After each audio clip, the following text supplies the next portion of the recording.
lifestyle products?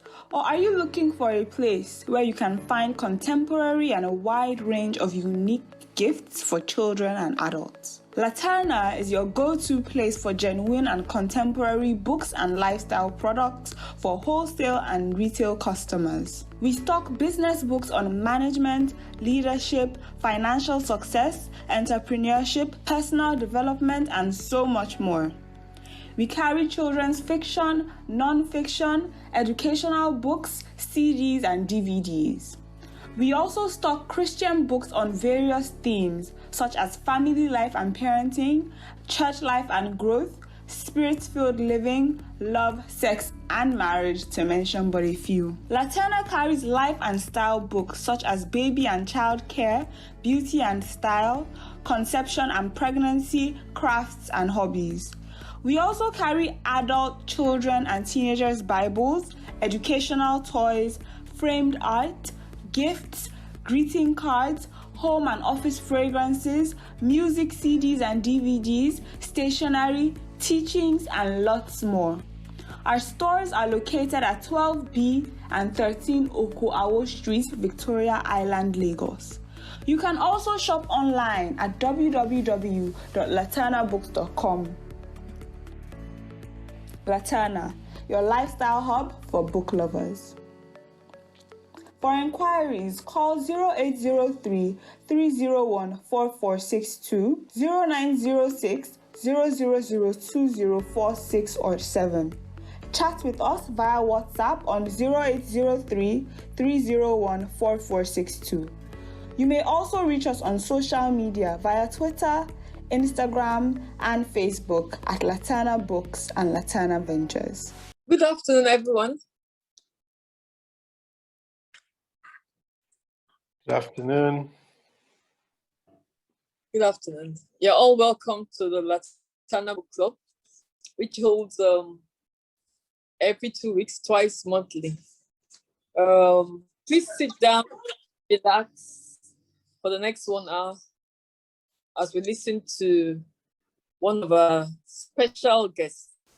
But before then, before I introduce the moderator and the speaker for today, Mrs. Yemisi Ayeni, I'll just talk briefly about Laterna. Laterna Ventures is a lead literature and leading lifestyle company established in 1996. We are a distribution and marketing organization in Nigeria, which some people do not know. Some people think Lagos. We operate in most of the states in Nigeria because we have distributors in all those states. We are also very strong and consistent focus on customer satisfaction. We started initially as a Christian bookstore, which then transformed to now a lifestyle company that stocks and sells a lot of Bibles, business books, Christian books, educational toys, gift items, gift wraps, gift bags, homes and office fragrances, CDs, music, DVDs, teaching, stationaries, journals, and more. We have over 100,000 titles and various other products. We currently run a book club that holds every last Saturday of the month, which we started over 2-3 years ago, but it's now a virtual book club. The other book club started last year, July, and we started initially by holding about 3 sessions every month, but we now moved on to 2 sessions monthly to allow people to actually digest and read the books that we advertise on the book club or talk about. What are we trying to achieve? A culture of reading, because we realize that it's time for us to empower people. Now, one thing I find about books is that they help us to grow. They help us also to have something new, have a new way of thinking. They help us also to have more information. It's a source of information. Laterna is an infopreneur. We always hear infopreneur, technopreneur, womanpreneur, entrepreneur, entrepreneur. And we've had various entrepreneurs on this book club who have come to at least review books and enlighten us in the space in which they operate. We want to encourage book reading and be make an impact. both in the society and in the nation. In this time of social media, we think it's time for people to, get more informed and also have the right direction, expand their knowledge, be more smarter, have rich source of information, learn something new. And as they learn something, you have a positive impact both on themselves and the people they lead. I was reading an article, and one thing that struck me, I always say leaders are readers, readers are leaders, readers are learners. But if you're on this platform and you want to lead, you have to read. To lead, you must read. So if you can't read, you can't lead. By reading, you get opportunities. It helps you also to identify new opportunities. You have to be prepared. So invest your time in reading, because you don't waste your today, you're investing in your tomorrow. So without wasting too much time, I want to encourage you, for those that's on the book club, please invite other people, because reading shapes our lives. It also rebrands ourselves, modifies ourselves, strengthens us, and helps us to grow. I was talking to someone yesterday, and he will be doing one of the book reading in the next few months. And he said, reading helps have an impact on people, helps you have a vision, and also it helps you also with high income. So I'll hand over now to Mr. Gbenga Folayan, who is the Managing Director of Roosevelt Consulting, is our moderator for today. Thank you, and Yemisi, you're welcome. Thank you for honoring us. Thank you, Inka. Thank you. Thank you. Mrs. Morgan, thank you very much for that intro, and also we would like to welcome everyone to this session. This is our 20th session, and we really appreciate everyone who's been a part of this journey from the beginning. Some might be joining us for the first time today. We'd like to welcome you very warmly. And we indeed would like to welcome today, very specially, our reviewer for today, Mrs. Yemisi Ayeni, who is going to be reviewing a book by a very important lady, who is the Vice President of the United States of America. Mrs. Yemisi Ayeni is immediate past Managing Director of Shell Nigeria Closed Pension Fund Administrators Limited, and that's a position she held for 10 years until she retired in April 2015. She is a 1985 honors graduate of economics from University of Manchester, a chartered accountant of the Institute of Chartered Accountants in England and Wales, 1989. She started her professional career with Pricewaterhouse, London in 1985. She spent 5 years working her way through a variety of increasingly senior audit roles before joining the corporate reconstruction team in 1990. She returned to Nigeria in 1991 as a senior manager in corporate finance in PW Lagos. And in 1994, she joined Shell Nigeria. She held a variety of roles in various Shell companies during her 21 years with Shell. In November 2004, she was appointed Finance Director, Shell Nigeria Exploration and Production Company Limited, and this earned her the distinction of being the first Nigerian woman to be appointed to the board of a Shell company in Nigeria. Until her retirement, she was a council member of the Nigerian Stock Exchange and chair of its demutualization and technical committees. She was also a vice chair of the Pension Fund Operators Association of Nigeria and chair of its Institute Committee. She previously served as chairperson, LEAP Africa, and executive council member, WIMBIS. She is currently chairperson of NASCON Allied Industry PLC, a non-executive director of Guinness Nigeria PLC, Stanbic IPTC, Pension Managers Limited, and Altima Limited. She is also chairperson of the Dr. Fumi Alakija Foundation, a vice chairperson of the Board of Trustees of Queen's College Old Girls Association, and sits on the panel of advisors for the Africa Initiative for Governance. We will really like to welcome you, Mrs. Ayeni. Can you all please help me give her a big wave of your hands if your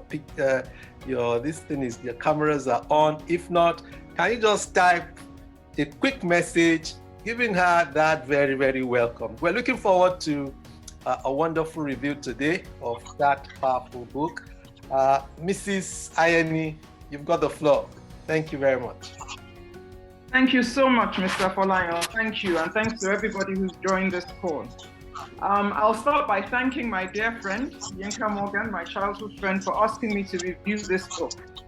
I bought the book last Christmas because I was very keen to understand the journey that led to Kamala being elected as the first female and the first Black/Indian Vice President of the United States.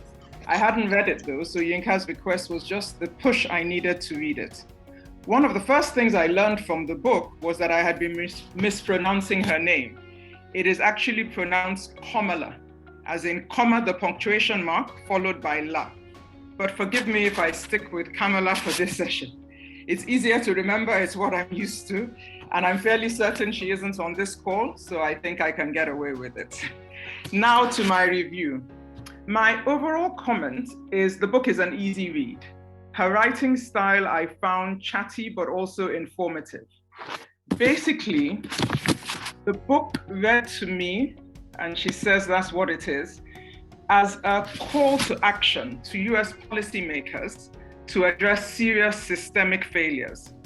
And actually, I dare say policymakers from other countries would also benefit from reading the book and identifying parallels with their own systemic failures. I won't name any particular countries.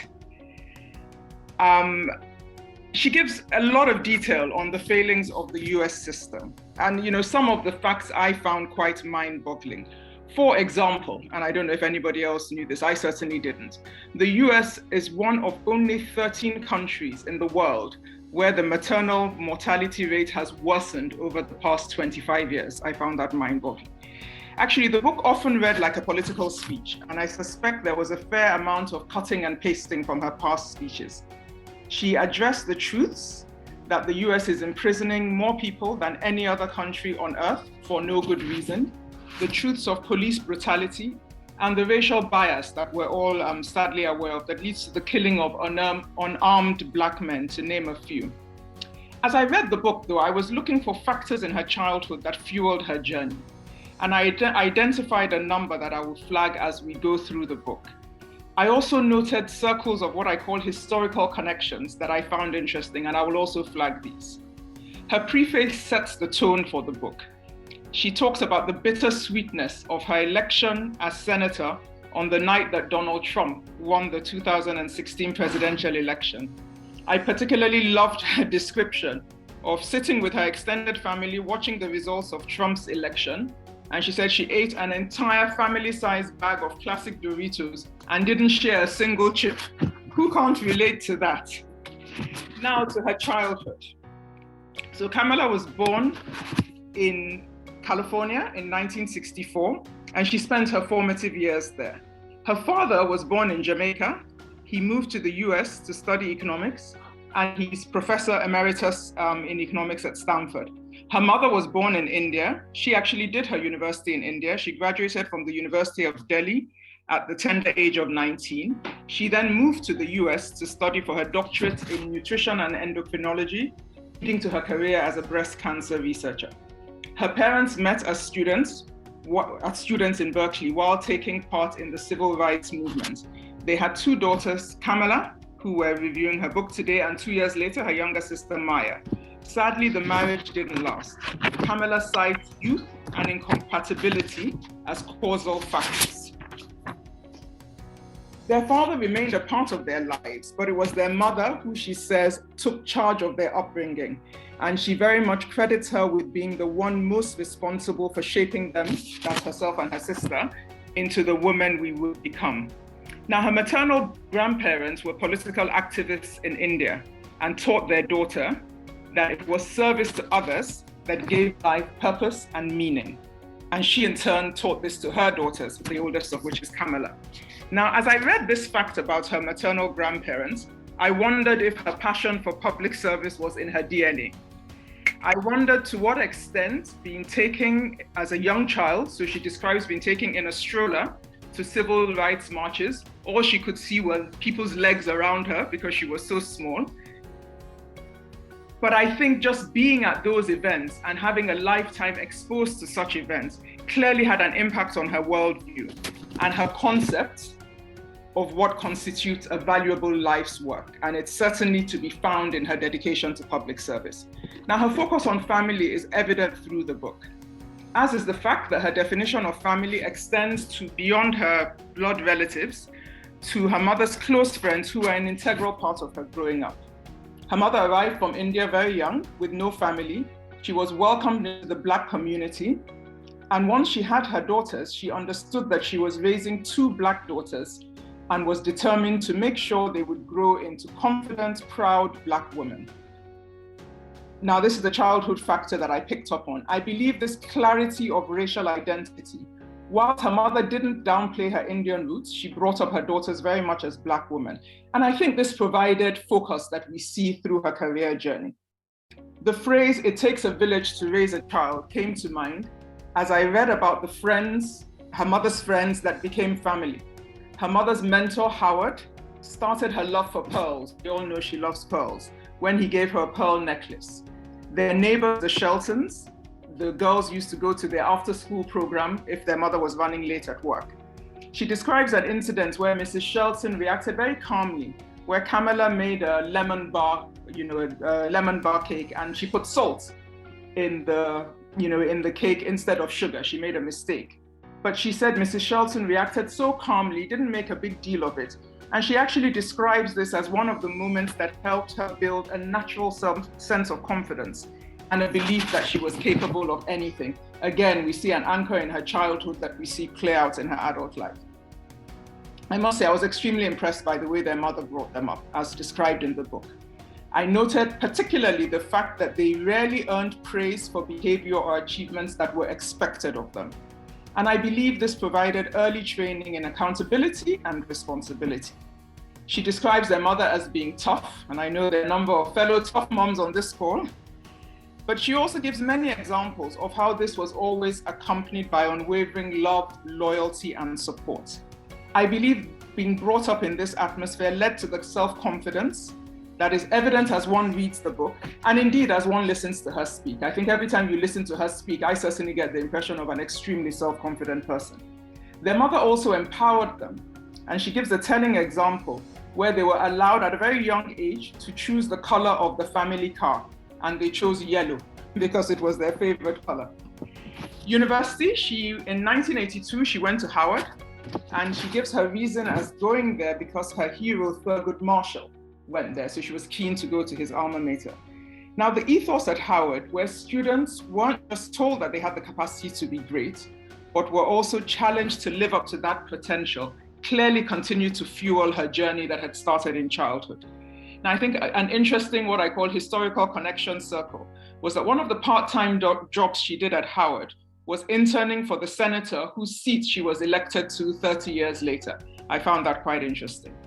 Now, in the summer before her final year at law school, she says she knew that she wanted to protect the vulnerable. She thought she would want to work as a prosecutor. So she did an internship in the Alameda County DA's office because she wanted to see what a prosecutor's job was like up close. Now, 3 factors jumped out for me in this internship. 1, discipline. She was the first to arrive at the orientation session for the interns. The second was female solidarity, and I guess being brought up in an all-female environment probably contributed to this. She describes reaching out to the only other woman in the group of 10 interns because she says it was refreshing to have at least one female colleague And this woman, Amy Resner, remains one of her closest friends today. And I think also her boldness came out very clearly. So even though she was just an intern, there was an incident she described where she ensured that an innocent woman that had been arrested didn't spend the weekend in jail and was able to go home to her children. She says that singular incident taught her that even with the limited authority of an intern, people who cared could do justice. I think that for me was perhaps the strongest statement in the book. People who care can do justice, can have an impact. Now, her family wasn't keen on her going down the path of being a prosecutor, but despite this, she accepted the position of Deputy District Attorney after her summer internship. Her argument was that rather than avoid the office, because in the past it had been used to perpetuate injustice, she needed to be on the inside to ensure the office promoted justice for all. When I read that, I couldn't help but relate this to the reluctance of many of us to get involved in governance in Nigeria. And I thought it was food for thought. Perhaps you can make more of a difference on the inside than on the outside. So she spent 9 years at the Alameda County DA's office. She then had a brief stint as managing attorney in the San Francisco District Attorney's office. She describes it as an extremely toxic and dysfunctional environment, but she still worked hard while she was there. A few years later, she was elected as San Francisco DA to be district attorney in this same office. And this clearly gave her the opportunity to address many of the issues she observed when she was working there as managing attorney. So after 18 months in this San Francisco, in the managing attorney role, she was offered a job from the San Francisco City Attorney to be chief of the Children and Family Division. She jumped at the chance. And she was in this job for 2 years. Now, she explains that when she accepted the job, she accepted it with the proviso that she would be able to move from working as a lawyer on individual cases, which is what she'd been doing in her career up to date, to working on policies to improve the system as a whole. And one of the things she did was created a safe house for sexually exploited youth. And doing that, while she was doing that, she also went ahead and ensured that her office disrupted the network of brothels masquerading as massage parlors. So there you begin to see her working systemically and going to the root of issues and dealing with issues on a policy, on a systemic basis. Now, she said that the success of this work, because she was successful and it had a huge impact, gave her the confidence that she didn't have to wait for anyone to take the lead. She said it was at this point that she turned her sights to elected office. There's an inference there that part of her motivation was to answer a question. Again, this is going back to her childhood. Her mother often asked her and her sister, which is, what did you do? And I think that's perhaps a question many of us as Nigerians can ask ourselves. What did we do? So at various points, there are many things we have to complain about. What did we do? I think that's perhaps certainly a question that I've taken away with me. So the first elected office she sought was District Attorney of San Francisco, and she ended up doing 2 terms. I thought the fact that she went ahead with her first campaign, knowing that at the beginning of her campaign, only 6 people in San Francisco had ever heard of her. Not that they were going to vote for her or they were not going to vote, they had ever heard of her. And I thought this was evidence not only of her innate self-confidence, which I think is very apparent, but also of her capacity for hard work. She took it like a job, and she went out and she canvassed. And despite starting as an underdog, I think if only 6% of the people in the county know you, you're definitely an underdog. She actually won after a runoff. The chapter on her time as DA I really enjoyed, because I think it dispels many of the myths one reads about her. One of the things people often say about her is, a black woman who is always jailing black men. How black is she? Does she not identify more with her Indian side than her black side? She explains this quite clearly. She's unapologetic about her belief in serious consequences for those who commit serious crimes, but she's equally unapologetic about the urgent need to focus on the victims of the broken criminal justice system itself. So again, going back to a systemic approach. So her view is that those who commit less serious crimes it's often due to addiction and poverty, and they should be treated in a different way. she describes in great detail her pioneering program called Back on Track. And I would really recommend this for serious consideration by policymakers in all criminal justice systems. It really speaks to the power of redemption and the power of rehabilitating people rather than condemning them to a life that just keeps them, in the criminal mode. So it was clear to me reading through the book and from many of the examples she gave, not only is she not afraid or scared to tackle huge systemic issues, for example, the racial bias that operates throughout the criminal justice system, I got the sense that she actually seemed to be energized by the challenge of initiating and driving the policy overhauls required to address systemic inequities. She also didn't seem to be scared of failing. She said she was prepared to risk what she calls her political capital on policy initiatives, providing the groundwork had been done. Again, going back to her capacity for hard work. And she'd done the work and done enough research and study to know that there was a good likelihood of success. A concept that she introduces or she speaks about in the book, which I found quite interesting, was the concept of the false choice. So in talking about the criminal justice system and addressing the racial bias in policing, she describes the false choice as the view that one can only be either for the police or for police accountability, when the truth is that one can be for both. So, 2 terms as San Francisco District Attorney. She then went for the Attorney General of California. Her election as Attorney General was really a gripping read.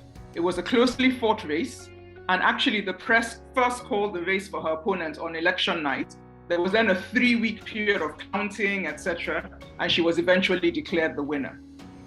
For me, one of her most compelling victories was her battle against the banks and the political establishment in relation to the subprime mortgage crisis. There was immense pressure to go ahead and settle with the banks quickly, but she held fast to her convictions to do right by homeowners, and boy, did it pay off.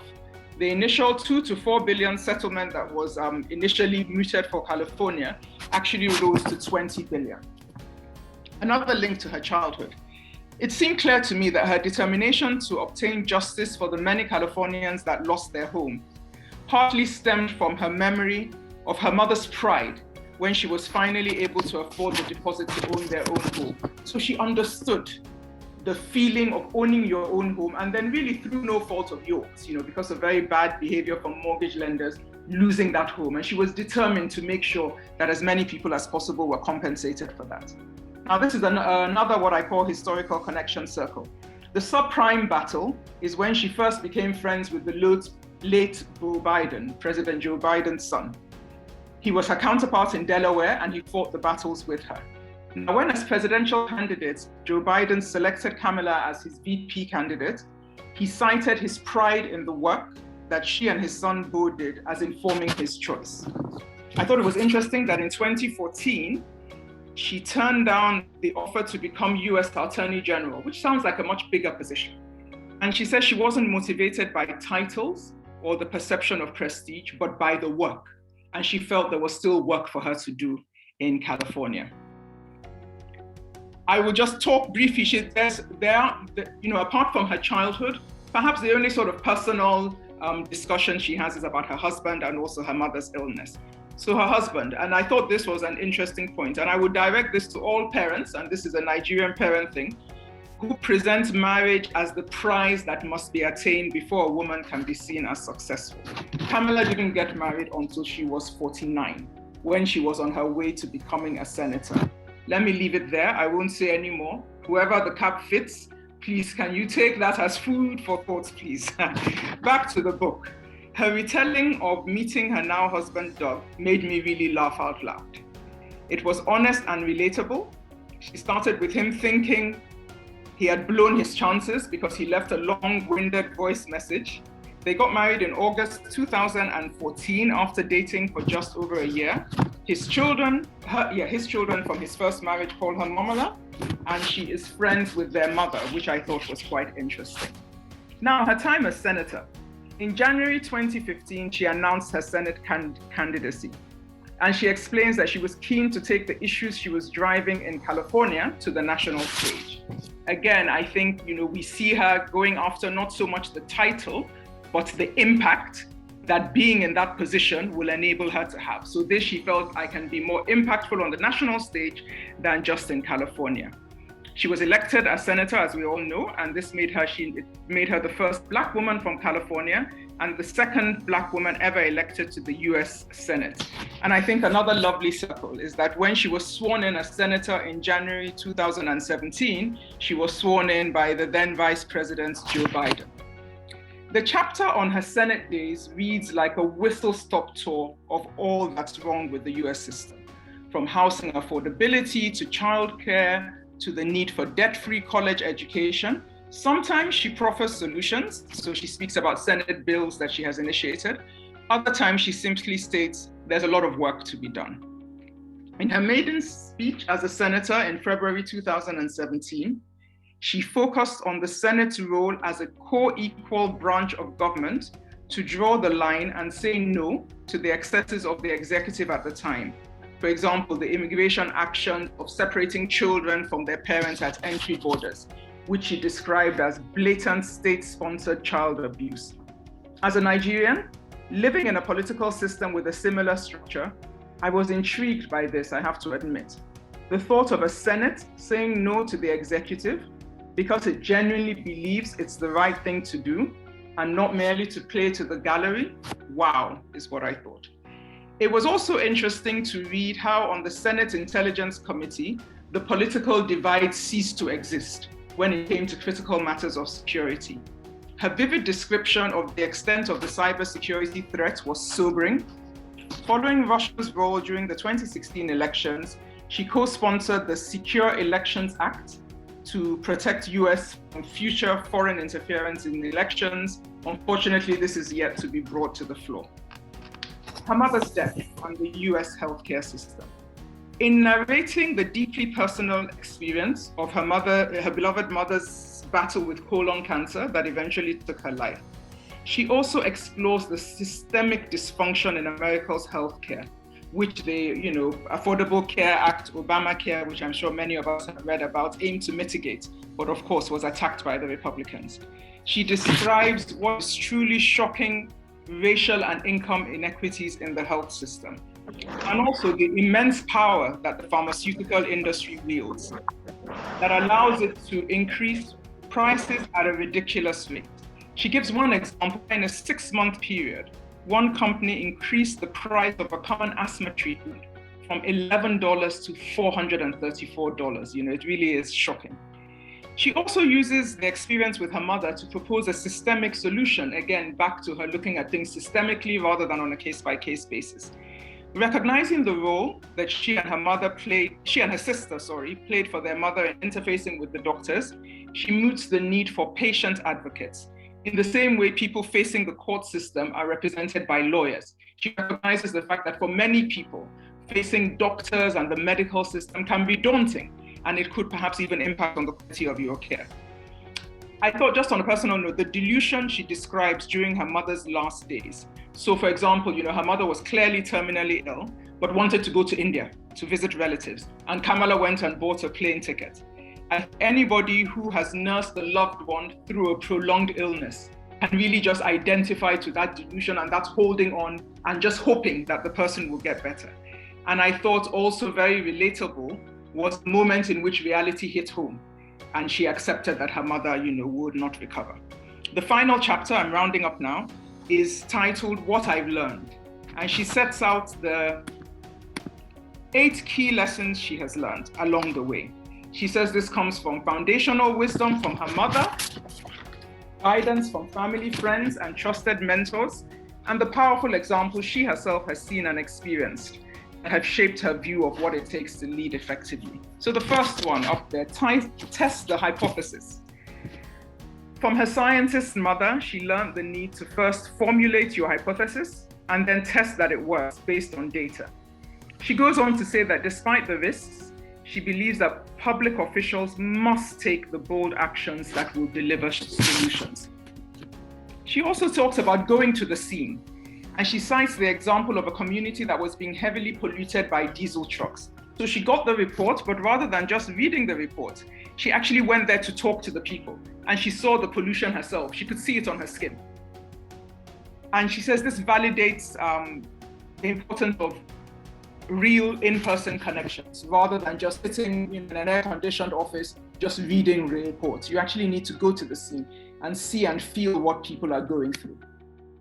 Embrace the mundane. This again speaks to her capacity and her willingness to work hard. She says to understand that for the grand changes to be possible, everybody wants the grand changes, the big highlights. For the grand changes to be possible, there needs to be careful execution, of tedious tasks, often outside of the public eye. But they're tasks that need to be done for these grand changes to be possible.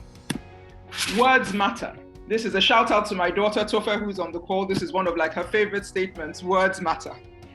So Kamala explains the power of words, especially, she says, from those in power whose words can carry. And she says people in power have an obligation to speak with precision and wisdom. Again, I think there are many people in leadership, and I will speak for Nigeria because we're talking about Nigeria, who need to learn from this. She quotes Proverbs 17:27, which says, "The one who has knowledge uses words with restraint, and whoever has understanding is even-tempered." She also goes on to say, talking about words still, that what we call things shapes how we think about them. So for example, when she was doing her work with the sexually exploited youth, she insisted that the terminology be changed from teen prostitutes to young people exploited by adults, because that then transforms public perception. You realize that they're not bad people, but they are people who are victims who have been exploited by adults who should have known better. And she says, show the math. She explains the importance of setting out the thinking behind a solution. It then helps you to ensure that your assumptions are sound, and it means it's more likely to work. She also says that people can then decide whether they agree with your solution based on your thinking. And so perhaps they can agree with part of your solution, perhaps with none, perhaps with all, but they can see the thinking behind it. So it's just like, when you're doing a maths exam, in those days of doing maths exam, you always showed you're working because you can get credit for your working even if your answer is wrong. No one should have to fight alone. So she's, there's so many different ongoing struggles that everybody's aware of, gender, race, etc. But she says, whilst there are differences between these struggles, she suggests, and she, harks back to Martin Luther King, who in 1966 spoke about these, that many struggles that different groups are having have one thing in common, the pursuit of freedom and basic human dignity. So that actually, if we look at it like that, victories by one group can lead to victories by the others, rather than fighting in silos. So no one should have to fight alone. I think this is actually applicable to so many facets of life. And she speaks, her seventh point is, if it's worth fighting for, it's a fight worth having, whether you win or not, whether you think you will win or not. She gives a detailed account of Judge Kavanaugh's Supreme Court hearing. It was harrowing to read, to be honest, and it really made the eventual confirmation outcome just almost impossible to fathom. But she concludes that we should choose to fight, not because we are sure we will win, but because the fight matters. So it's it's really speaking to principles and doing things on principle. And this, I think, is perhaps my favorite of her 8 lessons. You may be the first, don't be the last. She said this is something her mother always taught her.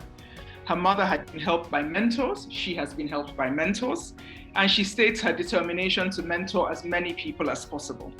I loved her statement that breaking through a glass ceiling, we always talk about breaking through the glass ceiling. She says, breaking through a glass ceiling isn't easy. You will get cut. It hurts. Food for thought. Her final statement really resonated with me.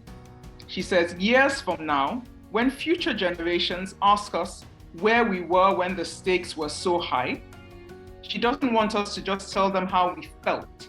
She wants us to tell them what we did. Again, surely a statement that every Nigerian can relate to. Not how do we feel, but what are we doing? What have we done? What will we do? So I will close by recommending the book to all. So it was mainly about her public service work, but it also provided an interesting overview of the factors that have fueled her journey. I particularly liked that for every achievement, she named the specific individuals who contributed, from her beloved mother to her mother's friends who became like family to her many colleagues. As I read it, I couldn't help thinking that I was probably reading the autobiography of the first female president of the United States. Many thanks for listening, and thanks again to Yinka and the Laterna team for giving me this opportunity. Back to the moderator. Thank you so much. Thank you very much. Thank you so much. I believe it's a good place to appreciate Mrs. Ayeni for that, I wouldn't say concise, but I would just say very tight and sharply delivered with such economy of words to cover such a lot within the short time that we have. Thank you so much. And I can see quite a number of comments in the chats already, appreciating that effort and the time that you have taken. But very quickly, before we go into the Q&A, our usual format is that after the review, we will have questions and answers. And we want to really appeal that everyone here who has a question or a comment, something that reinforces whatever it is that we have heard today, or something that is even contrary, isn't it? We would like to have that put in the chat. And so once more, thank you very much for that incisive delivery.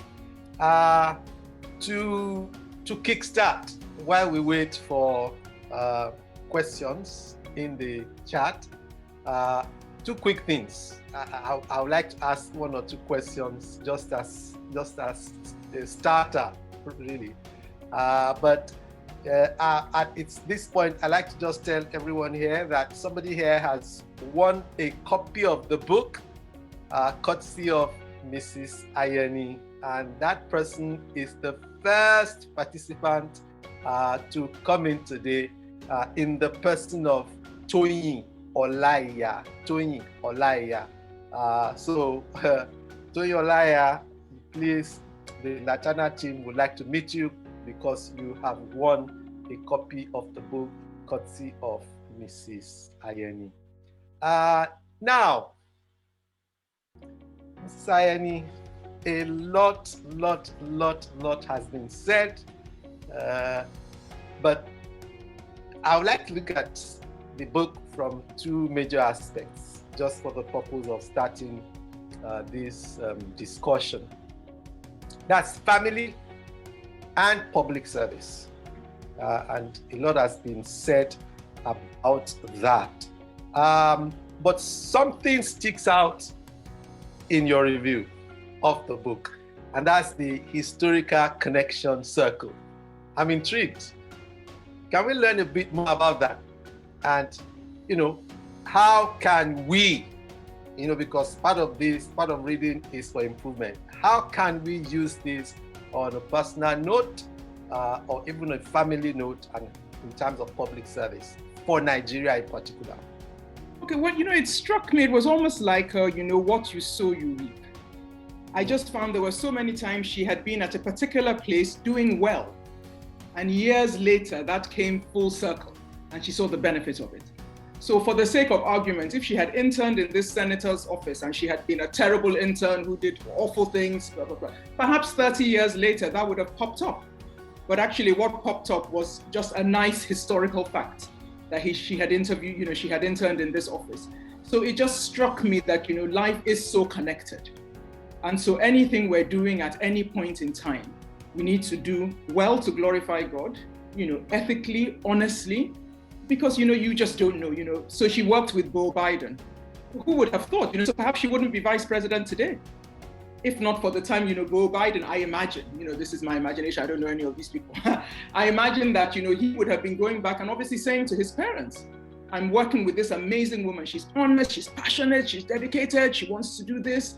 The banks are, they're putting pressure on her, political establishment is putting pressure on her. She's not giving, she's focused, she's for the people, etc. And that had an impact on Joe Biden. So there we were, he's now looking for his vice presidential pick, and this comes up. So I don't know if that helps, but that's how it struck me. Right. So we can never tell what we do today, where it will show up in the future. Absolutely. And with whom. Okay, so that's a nice one. Tony Olaya says, thank you so much for the book. I'm chuffed. If she could just PM me her details, I'll send it to her. All right. So because I have it already. Okay, so yes, PM. Send a private message. Yeah. Please PM Mrs. Ayeni. We're still waiting to have questions in the chat, but may I ask again, just what's the place of self-confidence? The place of self-confidence. I mean, you spoke about that concerning her. Well, I think she had, I think she starts from the premise of that her motives are pure. What she's doing is going to benefit a good group of people.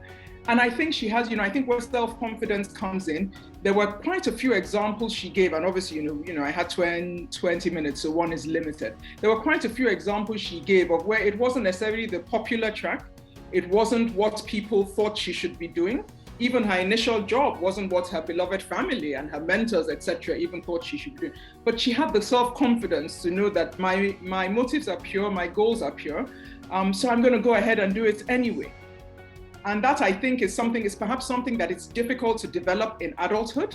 I mean, I think you see many people running around making decisions, doing things because there's just an innate lack of self-confidence.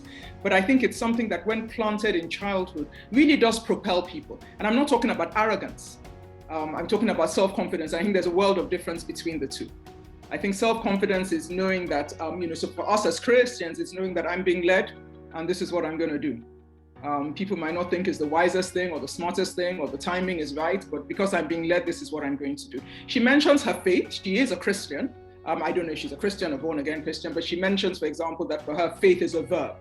So clearly her faith is linked to her serving, is linked to her actions. And it's, faith can't just be something that you put in your pockets. It's, faith for her is very much an action word. And I think those are exact words. Faith is a verb. Okay.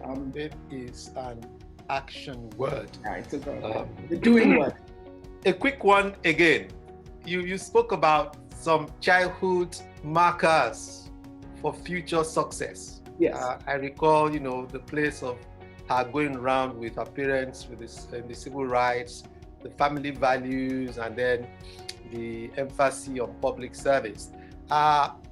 What lessons can we learn in raising children, particularly at times like this, very, very challenging times? I think it's important. I mean, I think she certainly came out of her childhood knowing that she and her sister were the most important things to their mother. She said their mother had two goals: to end breast cancer and to bring up two confident Black women. So breast cancer is still an issue, but I'm sure her research made straight. But clearly we can see, in herself and her, and her sister, the impact. So I think investing time in your children, and also I think, giving them the confidence that they're able to make decisions. And I think from quite an early age. So for the example of them choosing the yellow car, their mother probably didn't want a yellow car. But, she had empowered them, she gave them that opportunity. And she, so I think that sends a very strong message to a child, because what you're saying is that, I've given you a choice and you've made that choice and I'm living with your choice. I think what would have been damaging is if they had said, yes, a yellow car, and then their mother had said, don't be silly, nobody drives a yellow car.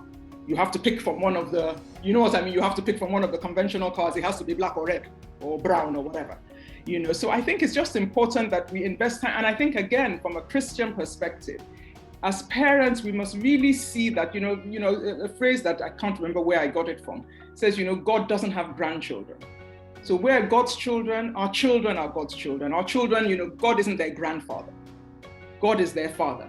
So very much we're playing a caretaker role to try and do the best we can to nurture what God has given us to look after. and to nurture them into becoming beings that are pleasing to him, not necessarily pleasing to us. So I think, going back to, the typical Nigerian, you will be a doctor because I am a doctor. You will be a this because I am a this. What does God want them to be?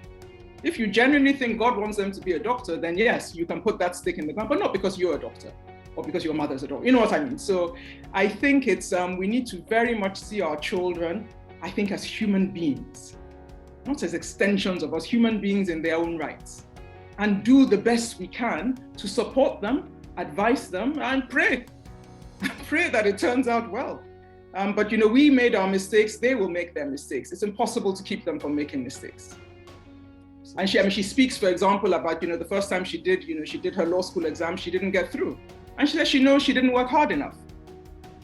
Kind of fact. And she was embarrassed because she had to go into this office where people were saying, but she's so smart, how come she didn't get through the exam? But that was a lesson for her. Her mother couldn't have kept her away from that. And I'm sure that's a lesson that has sort of reverberated, in her future life, just the value of hard work and being prepared. Okay, thank you very much. Confidence to take decisions at a very early age and seeing them through. There's a question that we have from Yemi Smith. It says, can you draw a parallel between her career success and getting married late? That's a very interesting question. I think what I can draw a parallel, and again, this, I don't know her. You know what I mean? Full disclosure. But what I think is certainly she didn't go from age 23 to 49 crying every night that she wasn't married. That is obvious to me.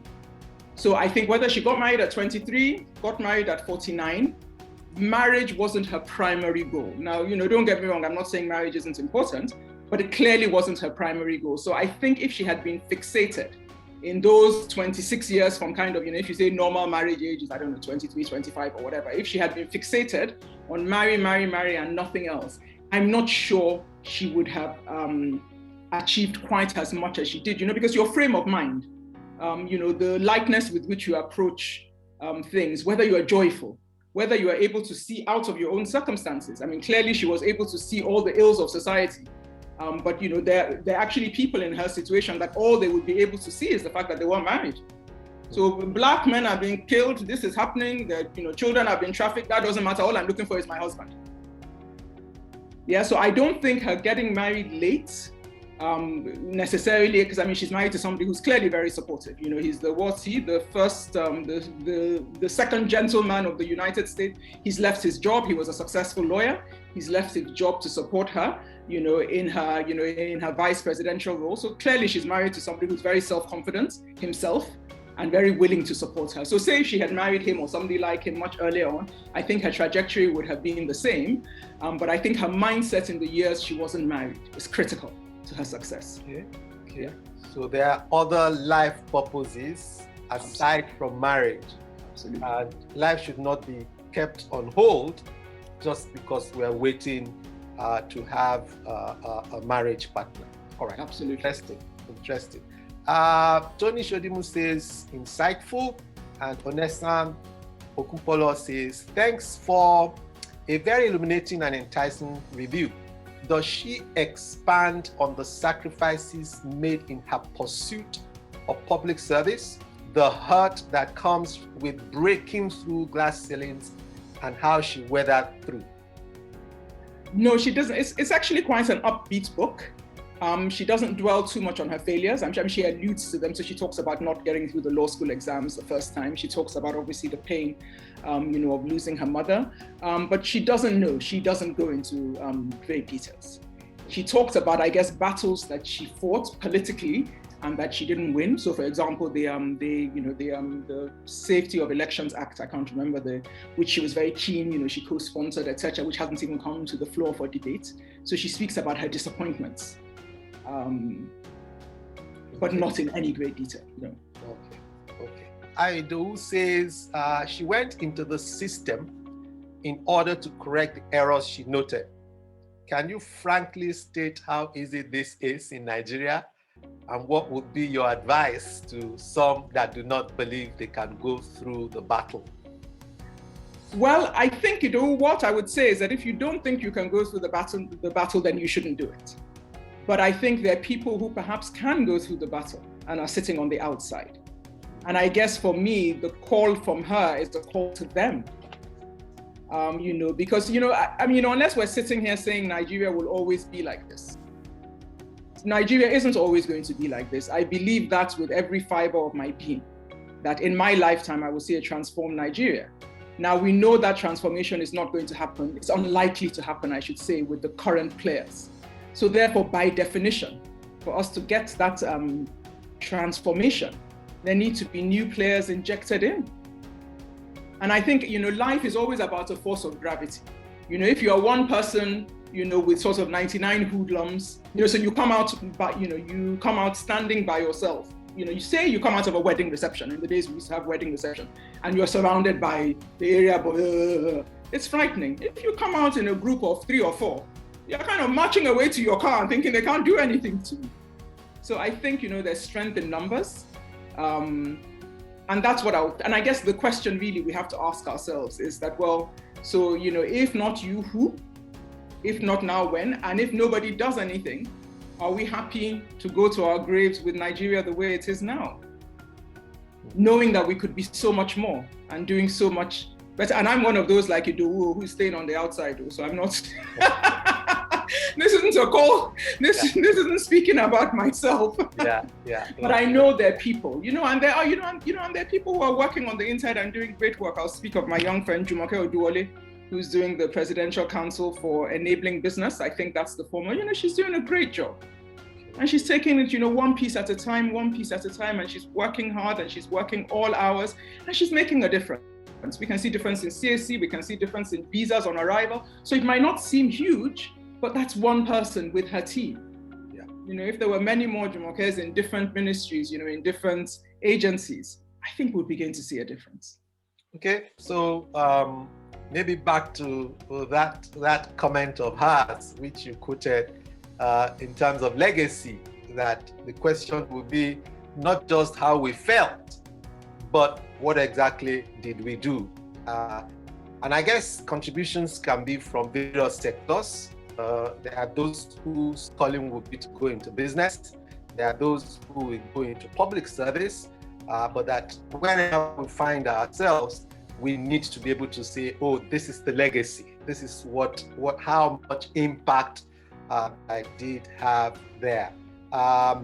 We have a comment from, Toyi Ismail says, well, she's reiterating what you said, that children are individuals and not extensions of us. She says this is very true. And then Folakemi says, this is a comment, it is important to review our motives for doing anything, especially in public service. With experience in the public sector in Nigeria, this is very important. It cannot pay off in the short term, but it brings satisfaction and peace of mind and subtle change in the long run. And I think this speaks to some of what you also have said earlier on. I mean, the case of the Secure Elections Act that you spoke about, not yet passed up to now, with all the dysfunctions in the US healthcare system, it is still the way it is. All the acts that are there. So that's great. If maybe we can take 1 or 2 questions. If you have a question and you want to lift a digital hand, where we should be ending very soon. Maybe a last question or 2. If you have a question, I'm not seeing any hands. Okay, I'm not seeing any hands. A last one, or a last comment, you could raise a hand so that we can actually call you to speak. All right, I didn't quite get that. Last word, what would you leave us with? Family, Nigeria, and also personal growth. Lessons from this book. So I think for Nigeria, our solutions have to be systemic. Our solutions can't be case-by-case solution. Family is extremely important. I think the values we learn in childhood, positive or negative, affect us as adults. So we need to understand the impact that our childhood has had on us, I think, as adults, and really sort of, and where there are unhelpful messages. I think we need to unpick those messages and begin to tell ourselves different messages. So what did you say? Family, Nigeria, career. And personal growth. And personal growth. I think in terms of personal growth, I love this, I love Laterna's initiative, teaching people to read. What do they say? The man who does not read is no better off than the man who is unable to read. So I think it's important. One thing I will say though is that I've loved to read all my life. I'm an avid reader, but I realized because I had to read the book to review it, I'm not sure I've ever sort of read a book. I probably skim read a lot of books. So going through this, reading it to review was a completely different exercise, so that for me is a lesson. I kind of think, wow, I probably got to, gone through 56 years or 50, of reading, probably without sort of reading apart from studying for exams. So that I thought was quite interesting. And I actually thought to myself that there's some books I will actually go back and read properly, because it took me forever to read it, because I just needed to read it properly, because I needed to be able to write a review on it. So I think we continue to learn. I would never have known that, if I hadn't gone through this exercise. So I think, and taking new opportunities. Wow. And they say also, as we're getting older, that's one of the ways to preserve our memory. You learn a new language, learn a new skill. These are all things that are, that are of benefit to us. And I think make us more rounded and and just give us, sort of a different view of life. Oh, great. That's a good place for us to stop the question and answer today, and to thank you very, very much that whatever we try to teach, we will ingrain the knowledge and the skills better. So it's good that you've read this book and you've shared your insights, and we're grateful to you for those insights and for the time that you have spent. I'd like to hand over to Pastor Remy Morgan, the CEO of Laterna, as he rounds off this book club session. Thank you very much, everybody. Good afternoon, and thank you very much to everyone. First of all, I'd like to just thank our esteemed facilitator of today's event, not just today's, but so many you have handled and undertaken in the past. Pastor Ogbenga, PGF, thank you so much for doing what you do always excellently. We appreciate you. Then next, I'd just like to say a very big thank you to our book reviewer, a very accomplished woman in her own right, Mrs. Yemisi Ayeni. Thank you so much. You've just done a great job. And I note your husband, my dear friend Femi, is with us today. Femi, I hope you'll be here next session. And don't, just be partial when your wife is on here. I'd like to say a big thank you to all our participants. A number of you are always on the program. A number of you are here for the first time. I want to think that you all had a great time. I'd like to say a big thank you to the Laterna team that always ensure, everything is on point.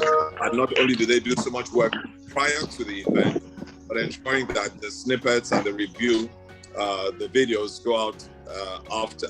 And those videos are a real blessing, because there's so much you can, take in when the program is going on. Maybe distractions here and there, but the availability of the video permits us just, listen to these things over and over again.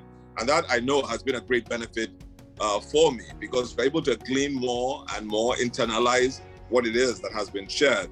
And it's just all the much better for each and every one of us. And of course, we've got to thank my dear wife. Always had a vision to do this, but it never came to reality until she took it up and has driven it. And hey, we're at 20 of these reviews thus far. So if you don't mind, please, electronic hand claps for Mrs. Yinka Morgan and the Laterna team. I'm not sure this would have happened without her.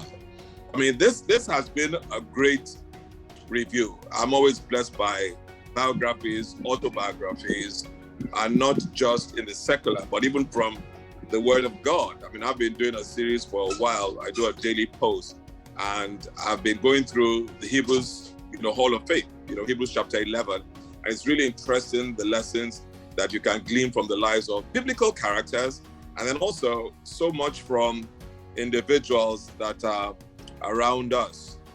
When the whole electionary process was taking place, and of course, everyone was waiting with bated breath until when Biden would announce who his running mate was going to be. And they felt, yes, a woman, yes, maybe someone of color. And when she was eventually announced and introduced, you could see that she literally ticked all the boxes. And the more you learned about her, the more fascinated I was about her story. So when eventually, I came across the biography, for me it was really, really intriguing and really, really interesting. And of course, Sister Yemisi has done a fantastic job. And I'm sure a lot of us, if we have not read this book, are going to be inclined to do so. And so I was watching with bated breath, to see the results of the elections. I'm not going to tell us who it was I was hoping would win, but I'm sure you all have a very, very, decent idea. And I look at her life, and as has been expatiated, today, I can literally draw some parallels between her life and Obama's life as well. Probably not the most likely candidates to arrive at those places that they did. And for me, as I was listening and just chatting with the team here, I said, this is really, really inspirational. There's so many lessons we can glean from here.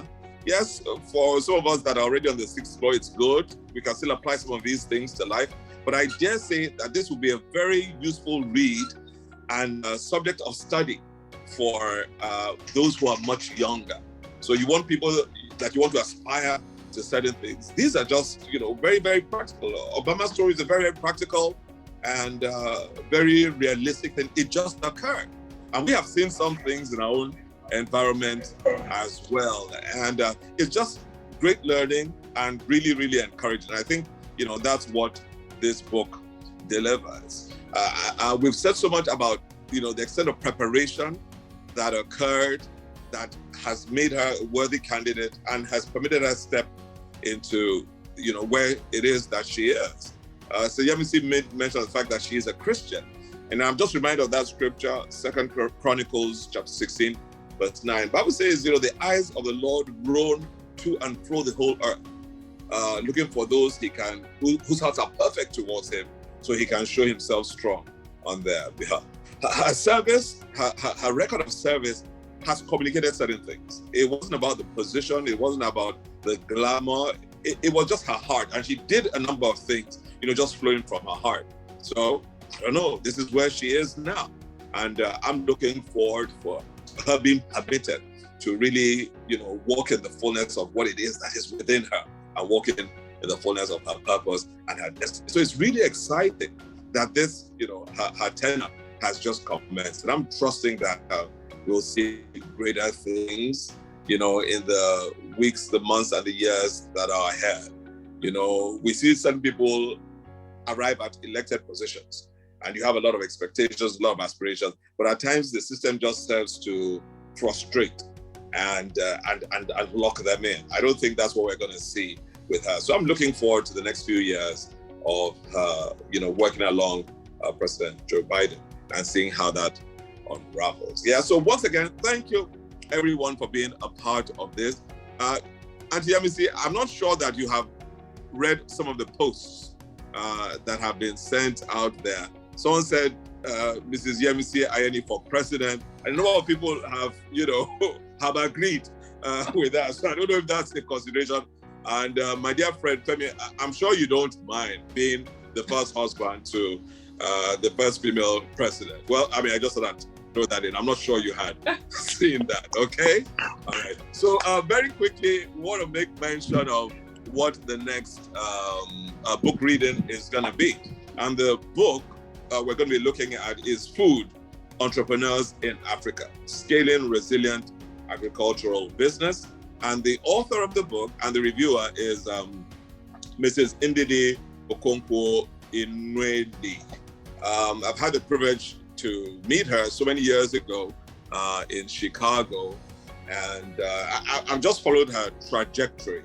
A little bit about her. It says social innovator, entrepreneur based in Lagos. She has 25 years of experience, co-founder of Sahel Consulting Agriculture and Nutrition and AACE Foods, founder of Leap Africa, Nourishing Africa.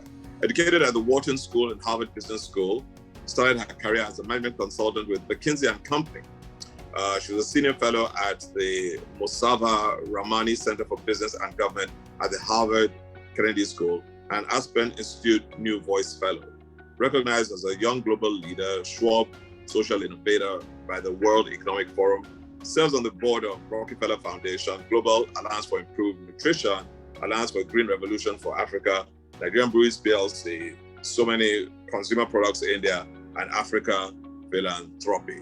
I mean, I'm aware of her. I knew she was in consulting, and I observed her as she transited from consulting into food. And I have no doubt that she's doing a great job there. So this book is all about scaling resilient agricultural business. And of course, agriculture is a huge thing. Our nation, Nigeria, is still spending so much on agricultural imports when there is so much that we have, so much potential that we have to not just feed ourselves, but major food processor and exporter. But it's not really happening. But I dare say some of them, some individuals have decided that this is the niche we're going to operate in. And Ndidi is certainly one of those people. So please, this is the book that we're going to be looking at our next session. And of course, we'll be sending out information to everyone that's on our mailing list, our broadcast list. And we'll look forward to having you on that program. So without much ado, once again, I want to say a very big thank you to everyone who has been a part of the program today. I trust you've been blessed.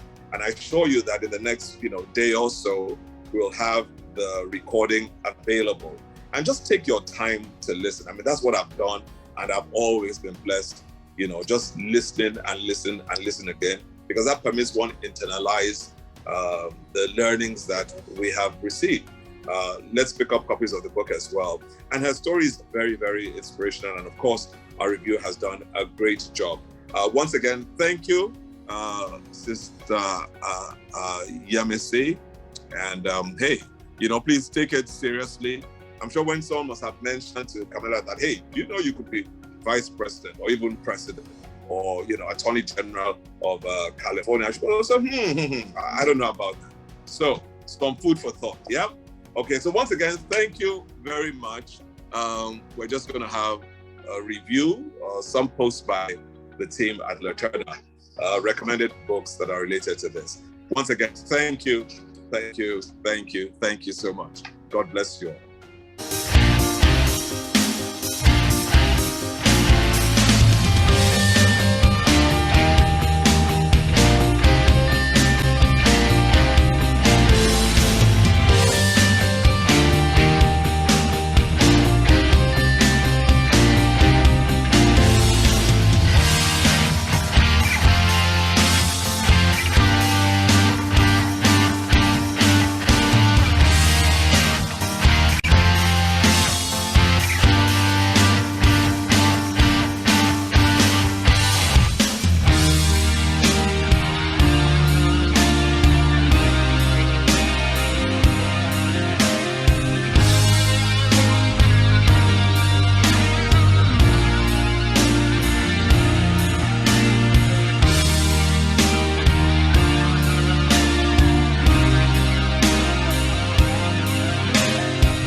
you a book lover or enthusiast?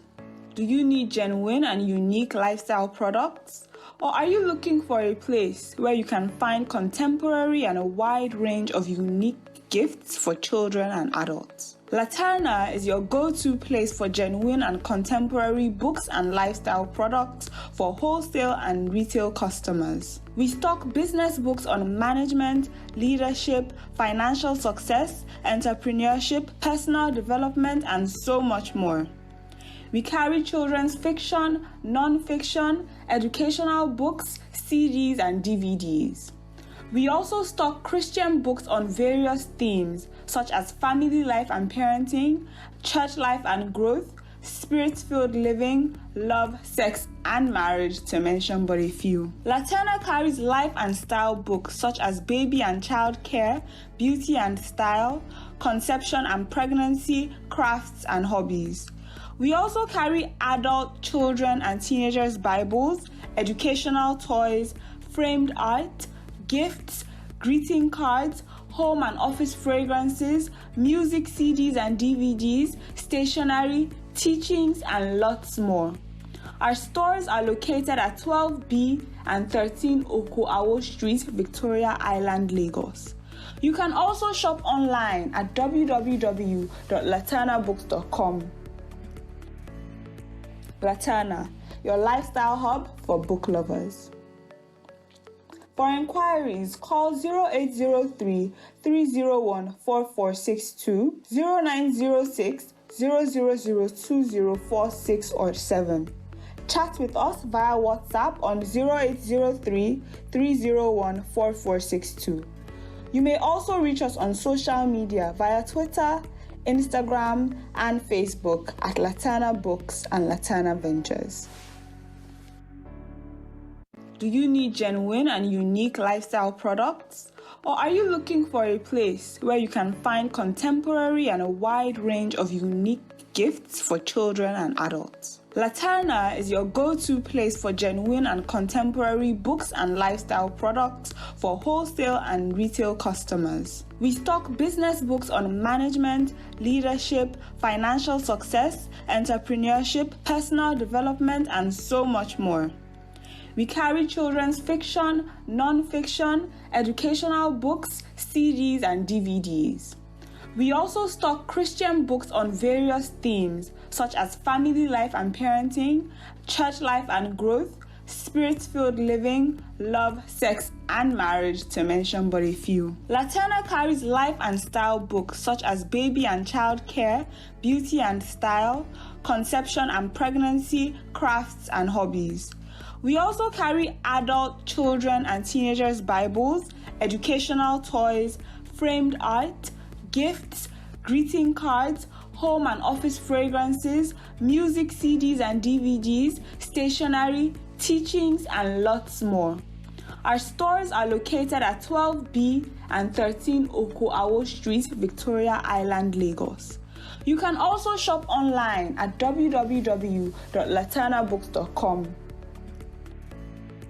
Laterna, your lifestyle hub for book lovers. For inquiries, call 0803 301 4462, 0906 000 2046 or 7. Chat with us via WhatsApp on 0803 301 4462. You may also reach us on social media via Twitter, Instagram, and Facebook at Laterna Books and Laterna Ventures.